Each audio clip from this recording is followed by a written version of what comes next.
Izin bertanya, Ustadz, untuk Ustadz Muslih, background antum sebagai vokalis band, apakah berpengaruh terhadap kehidupan antum saat ini? Kebiasaan antum dahulu mendengarkan dan melantunkan nyanyian atau musik. Kebetulan Anda juga mantan vokalis band, Ustadz. Kadang kalau lewat dengar musik, kembali memori lalu dan kadang ternikmati. Mohon nasihatnya, Ustadz. Di dalam otak kita itu ada yang namanya limbik. Limbik itu adalah bagian dari otak yang merekam memori dalam jangka waktu sangat panjang. Kalau dari kecil memori kita ini limbiknya limbik musik, maka sampai tua nggak akan hilang. Qadarullah, anak mama Qori'ah MTQ, bapak memang guru kesenian. Jadi dari kecil limbiknya limbik musik. Dulu zaman porseni, anak bisa jadi juara 1 di pianika, di lomba suling, paduan suara. Jadi limbiknya memang sudah limbik musik. Di zaman sekarang dampaknya adalah hal yang mungkin Anda dengar dari 20 tahun lalu, ini 2025, berarti 20 tahun lalu kira-kira 2005. 2000 dah. Misalnya masuk ke sebuah mall atau ke sebuah pernikahan, muncul misalnya Sheila on 7, itu nggak bisa hilang. Dia akan terekam gitu. Dan mungkin ini jadi tantangan. Semoga jadi pahala ketika Anda berusaha untuk melawan. Cara melawannya adalah ketika pulang, jangan dimurojaah, jangan murojaah gitu. Meskipun ini jangan murojaah gitu. Nah, caranya adalah kita harus punya hafalan Quran. Karena kalau tanpa hafalan Quran, maka limbiknya akan memutar lagu-lagu yang sudah dari 20 tahun lalu udah nggak pernah dimurojaah gitu. Jadi harus punya hafalan Quran, ketika dia terpancing kita gak lawan dengan yang lain. Di sini Anda mau bilang sama teman-teman, kalau nanti teman-teman sudah punya anak, udah nikah, punya anak, jangan kenalkan dia dunia musik, karena pasti akan jangka panjang gitu. Karena ada limbik yang akan merekam itu semua. Perkenalkan dia dari Quran dari kecil, bahkan dari sebelum masih dia di dalam perut.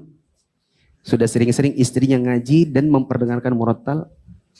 Nanti dia kecil pun akan terus seperti itu, supaya limbiknya sedari awal limbik Quran. Nanti kalau limbiknya limbik Quran, dia dengerin musik itu kayak nolak gitu. Nah ya sudah Allah takdirkan ini. Semoga bisa menjadi pahala dari sisi lain kalau Anda berusaha melawannya. Mungkin buat teman-teman yang lain juga seperti itu. Oke, masih ada lagi? Ustadz, saya pernah mengenal agama dan berhijab, lalu sempat menjauh karena lingkungan dan pergaulan.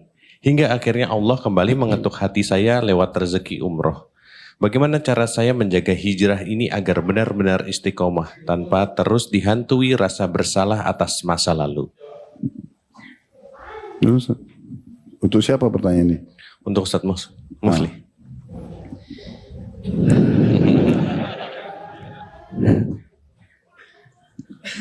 Apa saja?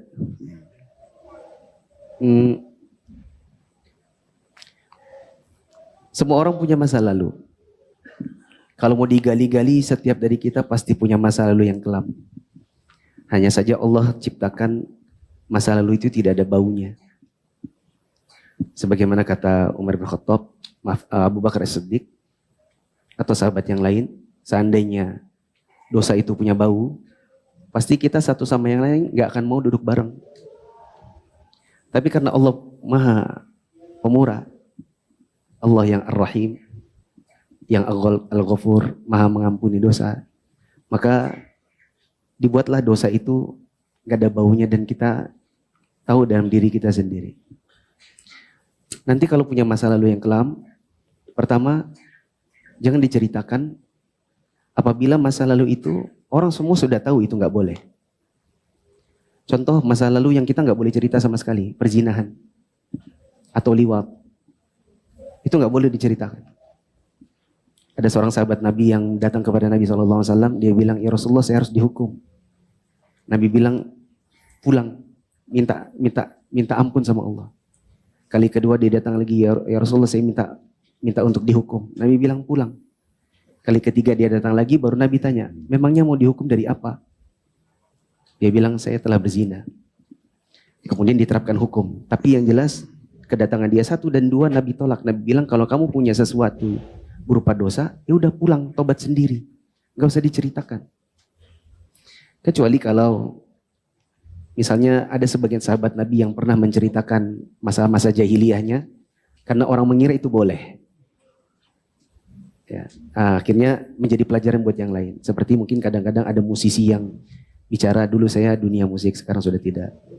Ada mungkin teman-teman yang dulunya adalah pengedar narkoba atau pelaku perjudian, maka kemudian dia taubat. Karena banyak orang yang masih melakukannya dan mengira itu boleh. Al-Qulihal, masa lalu disimpan saja.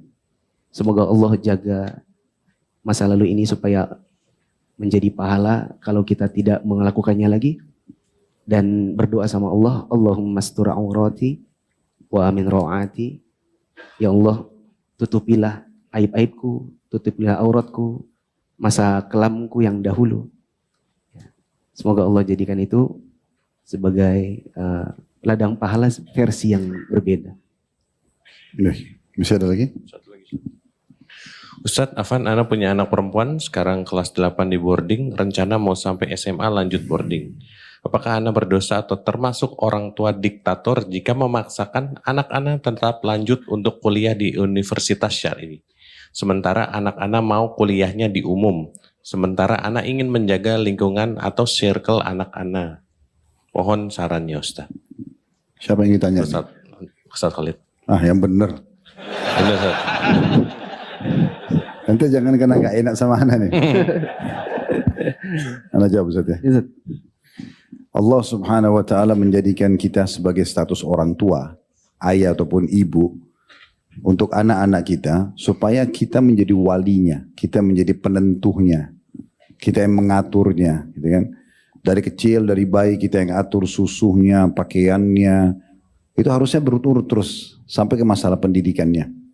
Dan kita punya hak sebagai orang tua. Kita hanya bisa memberikan opsi pilihan kepada anak-anak di saat kita menemukan anak itu memang sangat dewasa. Sudah sangat dewasa, seperti ini misalnya mau masuk kuliah. Dia udah dewasa sekali dan memang dia bijaksana dalam memilih. Contoh misalnya kayak Ustadz Mufli sendiri dari jurusan umum tapi ternyata karena hadir di halaqah masyaikh, mungkin kalau kita Indonesia kajian-kajian para asatidzah kita, dia bisa imbangin itu semua, masih oke saja gitu kan. Karena dalam Islam tidak ada masalah menjadi seorang dokter, menjadi seorang pakar IT dan segala macam gitu ya. Tetapi tetap saja kita sebagai orang tua punya hak. Misalnya kita mengatakan kalau kita pun melihat dia sudah sangat dewasa, tapi saran ibu, saran ayah adalah jurusan agama. Karena 1, 2, 3, 4, 5. Tapi kalau dia dalam kondisi pelin-pelan, dia masih bukan punya prinsip, tentukan aja. Nggak masalah, tentukan ya. Saya termasuk salah satu dari anak-anak yang ayah saya tentukan.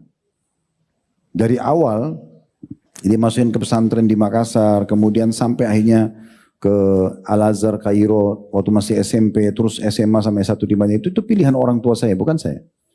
Tapi karena saya tidak dikasih pilihan, ya udah harus masuk gitu kan.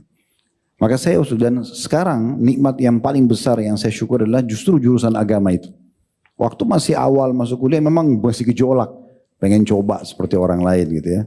Karena saya pembawa acara inspirasi jadi saya nggak pernah cerita itu.